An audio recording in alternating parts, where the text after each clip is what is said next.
Buenas tardes, compañeros. Vamos a hablar acerca de las preguntas con baja discriminación del examen MIR 2019. Decirte que estos son preguntas habitualmente difíciles, son muy difíciles, por lo tanto no te agobies si las tienes mal, ¿de acuerdo?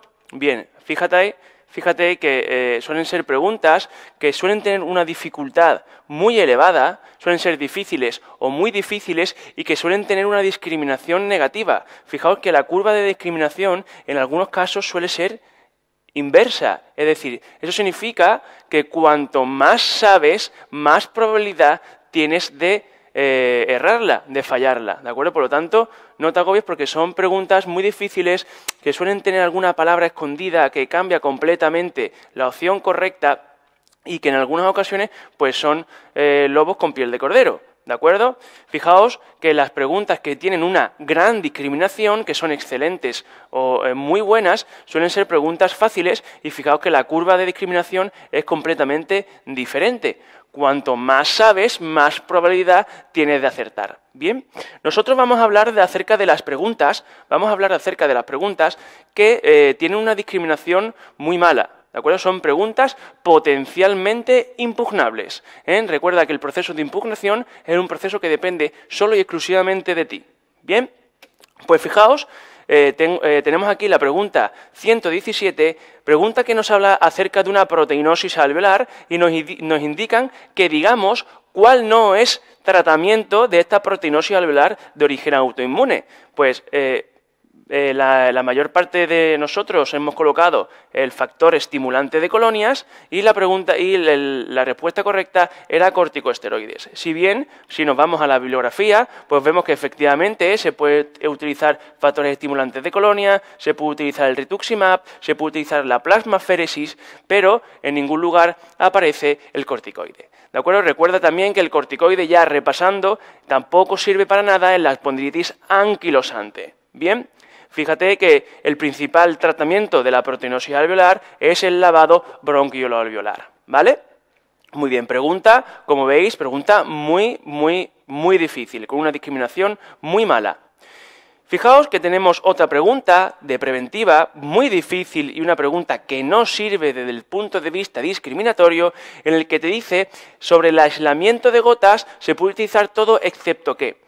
Y aquí hay que hacer una diferencia entre la transmisión por gotas, que habitualmente es por un contacto cercano, y la transmisión aérea. La transmisión aérea es la forma de transmisión, por ejemplo, de la tuberculosis. Bien, pues las mascarillas de partículas, la N95, no es necesaria en la transmisión por gotas, sí en la transmisión aérea. La mayor parte de los alumnos, o de la población MIR, mejor dicho, ha colocado la opción número 3. Bien, pues la opción número 3, la puerta puede permanecer abierta en la transmisión por gota. Sin embargo, en la transmisión aérea, la puerta tiene que permanecer cerrada. En la transmisión por gota no hace falta una mascarilla de partícula, es suficiente con una mascarilla quirúrgica. ¿De acuerdo? No preocuparse, fijaos que es una pregunta muy difícil. Las preguntas que vamos a ver aquí son de las más difíciles del examen MIR, por lo tanto, tranquilo, calma, porque igual que tú, toda la población ha tenido la pregunta mal. Bien, fijaos que puede ser de las preguntas más complicadas y es un lobo con piel de cordero, porque hay que leer bien la pregunta y no solamente leerla, sino saberte el concepto. Fijaos que nos hablan de la anorexia en un paciente en situación terminal, con un pronóstico de vida inferior a un mes, habitualmente pacientes oncológicos. Y fijaos que la palabra clave aquí, que ya le he dicho, es un pronóstico vital inferior a un mes. Y eso cambia radicalmente la pregunta, porque la mayor parte de la población ha colocado el acetato de megestrol. Muy bien, es lo que tenías que saber. El acetato de megestrol es lo que se utiliza en el caso de la anorexia en situación terminal. Pero en el pronóstico vital inferior al mes puede tener igual o incluso un poco más beneficio los corticoides, la dexametasona. Fijaos que aquí en la bibliografía que adjuntamos colocamos los dos artículos que dicen lo mismo. En pacientes con un pronóstico de vida inferior a un mes puede tener mayor beneficio los corticoides. al acetato de megestrol. El corticoide a corto plazo, inferior a un mes, puede tener más o igual beneficio. ¿Por qué no se utiliza el corticoide entonces a largo plazo? Por sus efectos indeseables, por su reacción adversa medicamentosa. Por lo tanto, recuerda, en pronóstico vitales cortos, inferior a un mes, se utiliza el corticoide para la anorexia y a largo plazo se utiliza el acetato de megestrol. Aquí os enseñamos la segunda referencia bibliográfica donde indica lo que acabamos de comentar. Bien, seguimos con una pregunta de enfermedad infecciosa que es completamente impugnable y que la hemos propuesto. Es un paciente con VIH que decidió abandonar el tratamiento hace 2 años cuando tenía una carga viral indetectable y 230 linfocitos CD4. Y ahora mismo pues viene de nuevo con un herpes zóster. Pues la opción que da el Ministerio como correcta es que la mejor opción en este paciente es una terapia combinada con inhibidores de la proteasa. La mayor parte de la población, y creemos que desde un punto de vista razonable, ha colocado la opción número 2. ¿Por qué? Porque, fijaos, en el Harrison comentan que antes de iniciar una terapia para el VIH hay que hacer test genotípicos de resistencias. Fijaos que aquí en este documento, fijaos lo que dice, actualmente no se considera preferente inicio de terapia con inhibidores de proteasa. Por lo tanto, la opción 4, que es la que han dado como correcta, sería incorrecta. Y además, esta pregunta está muy incompleta. No sabemos si ahora el paciente tiene una carga viral indetectable o no. No sabemos si la posible reinfección por un virus que ahora es resistente a proteasas, no lo conocemos, y tampoco sabemos la razón por la que abandonó el tratamiento. Sí es verdad que el caso clínico dice por reacción adversa medicamentosa, pero ¿a qué? ¿A qué medicamento? Porque podría ser a un inhibidor de proteasa y por lo tanto no tendríamos que volver a iniciar esa terapia. Como veis, es una pregunta muy, desde el punto de vista de la redacción, podría mejorar, pero es una pregunta que induce a mucho error. Bien, pregunta de cardiología. Fijaos que esta pregunta es difícil, pero creemos que difícilmente impugnable. Es un paciente que viene con una clínica de pericarditis y ojo, tiene un derrame pericárdico moderado. Un derrame pericárdico moderado. La mayor parte de nosotros, o de la población MIR, mejor dicho, hemos colocado como opción correcta la 4. Esa presencia de derrame sería criterio de mal pronóstico y de ingreso hospitalario. Sin embargo, el Ministerio ha colocado la fiebre como indicador de mal pronóstico y de ingreso hospitalario. Y efectivamente, así lo dicen los manuales o las guías de práctica clínica de cardiología de la Sociedad Europea. Fijaos que predictores de mal pronóstico colocan la fiebre y el derrame pericárdico, pero un derrame pericárdico severo, Y en nuestro caso estamos ante un derrame pericárdico moderado. De ahí que sea una pregunta muy detallada, muy a pillar, ¿de acuerdo? Y fijaos que la mayor parte de la población ha colocado población número 4. Bueno, pregunta difícil, muy mal, con una discriminación muy mala, pero creemos que difícilmente impugnable.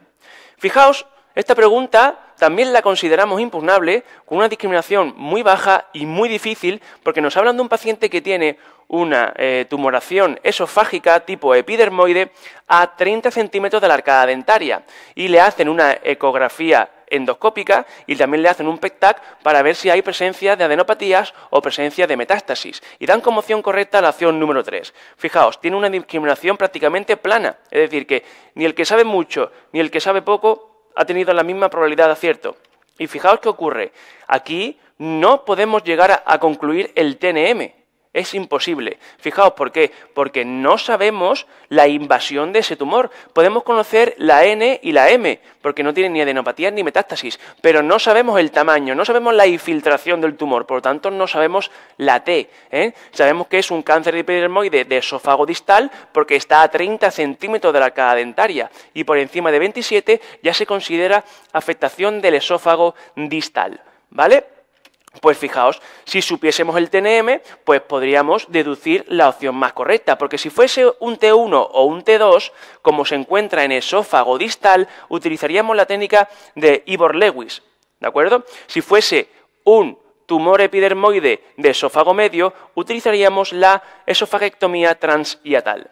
Bien, la quimioterapia más la radioterapia preoperatoria se utilizaría en el caso de que estuviésemos a un T2, N0, N1, ¿de acuerdo? Pero no lo sabemos, por lo tanto, difícilmente podríamos colocar esta opción. Y la terapia o la quimioterapia neoadyuvante se considera en el caso de afectación esofágica del cáncer adenocarcinoma, ¿de acuerdo? Fijaos que la mayor parte de la población MIR ha estado entre la opción número 1 y la opción número 2.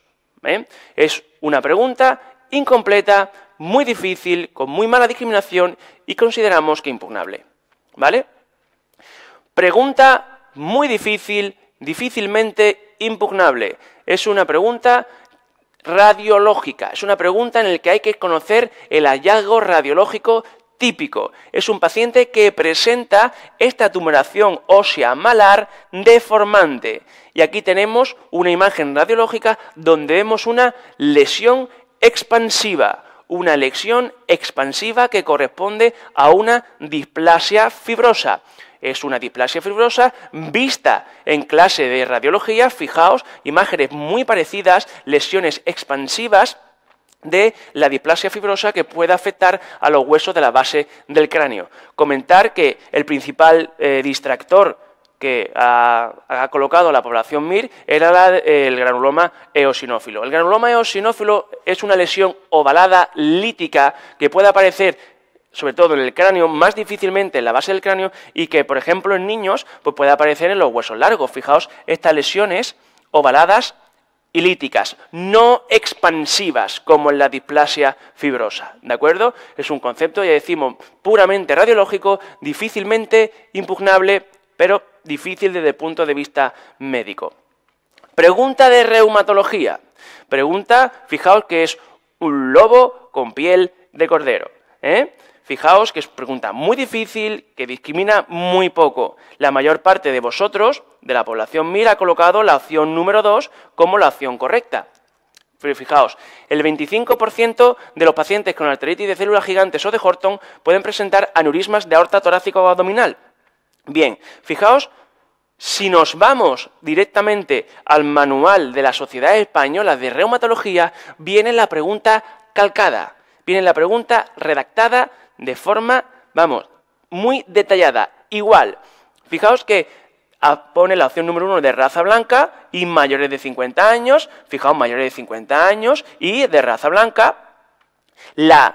Fijaos que aproximadamente una cuarta parte de los pacientes pueden desarrollar aneurisma o dilatación de la aorta torácica y fijaos que en el 25% puede haber afectación extracraneal en forma de aneurismas torácicos o abdominales, de aorta torácica o aorta abdominal. Pregunta complicada porque sí es verdad que comentamos en clase que la afectación de la aorta era poco frecuente, pero sí es verdad que dijimos que afectaba un 7% en forma de disección aórtica, en disección de aorta. Y habitualmente la disección de aorta suele ser una manifestación que ocurre como consecuencia de aneurismas de aorta. Bueno, el 25% puede tener aneurismas de aorta y un 7% disecciones de aorta. Pregunta en cierto modo, muy complicada, muy al dedillo, en fin, lamentablemente hay ocasiones que en el MIR preguntan cosas así, ¿no? La pérdida de visión puede ser uni o bilateral, igualmente venía en el texto, y fijaos que aquí dan como opción cierta, que es incorrecto, la máxima incidencia no se da entre la sexta y séptima, sino entre la séptima y la octava, como viene de forma detallada en el manual de la Sociedad Española de Reumatología. Bueno, es una pregunta que creemos que es muy difícil y difícilmente impugnable, ya que viene de forma implícita en este manual, ¿vale? Aquí puede haber diferentes interpretaciones, Aquí el manual dice que el 25% tiene afectación extracraneal en forma de aneurismas de aorta torácica o abdominal. Y el enunciado tan solo dice aorta torácica, no dice nada de la aorta abdominal. Entonces, ¿es aorta torácica y abdominal juntos el 25%? ¿O es la aorta torácica solo el 25%? Ahí quizás tengamos una mínima esperanza de que puedan impugnar la pregunta, ¿de acuerdo? Pero creemos que es difícil, ¿vale? Bien, pregunta que, bueno, es de medicina legal, pregunta que es difícil haberla visto durante la preparación, pero ya sabes que tu MIR es diferente al MIR de años anteriores y será diferente al de años sucesivos, y nos encontraremos alguna pregunta en el que, bueno, ha caído, lo sabes, no lo sabes, la mayor parte de la población no lo sabes, tú pones la que mejor, la que más intuyas y tiras hacia adelante, ¿vale? La mayor parte de la población ha colocado la opción 1, la cuantificación del potasio y del humor vítreo, quizás porque es una prueba como muy objetiva, ¿no? Como muy analítica. Sin embargo, la que mayor fiabilidad tiene en el periodo post-mortem precoz es la determinación de la temperatura rectal, porque suele modificarse a las pocas horas de la muerte, ¿de acuerdo? A las pocas horas de la muerte ya se suele haber un descenso de la temperatura casi de 0,8 a 1,1 grados por hora, ¿de acuerdo? Desde el momento en el que el paciente fallece, ¿de acuerdo? Pregunta muy complicada, pregunta muy difícil, no te agobies porque la mayor parte de la población la ha tenido mal y encima es una pregunta que no discrimina, por lo tanto, no te agobies, ¿vale? Bien, y por último una pregunta de anatomía patológica. De anatomía patológica, que es un concepto, es decir, son causas de metástasis, de calcificación metastásicas, la siguiente, excepto cuál. Bien, pues fijaos que en este caso ha habido ha habido un reparto muy equitativo entre las diferentes opciones. La opción que había que marcar es una necrosis celular. Y vamos a hacer una ligera explicación, porque la calcificación metastásica se produce como consecuencia de la elevación del calcio sérico.